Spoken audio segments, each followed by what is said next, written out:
Thank you అధ్యక్ష.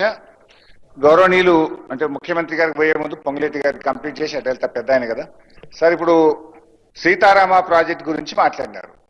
మరి సీతారామ ప్రాజెక్టుకు శంకుస్థాపన చేసినప్పుడు కేసీఆర్ గారు పక్కనే ఉన్నారు కదా వారు he was very much presence in that meeting. So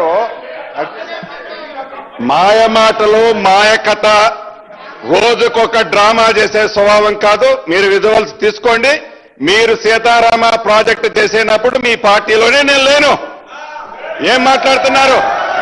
మళ్ళీ చెప్తున్నా, మీరు ఏ ప్రాజెక్టు కట్టినా మీరు గుండె మీద చేసుకొని గుండె మీద చేసుకొని చెప్పండి. హరీష్ రావు గారు, ఏదైతే ఆనాటి ముఖ్యమంత్రి కేసీఆర్ గారు అక్కడ ఏదైతే ఆ కంప్యూటర్ ఆపరేటర్ చూపించే బొమ్మని గూగుల్ చూపించి మీరు డిజైన్లు చేశారే తప్ప తెలంగాణ ప్రజల కష్టాలు తెలంగాణ ప్రజల సొత్తుని కాపాడాలని ఉద్దేశంగా మీరు కూడా మాట్లాడే ఆ రోజు అవకాశం మీకే లేదు.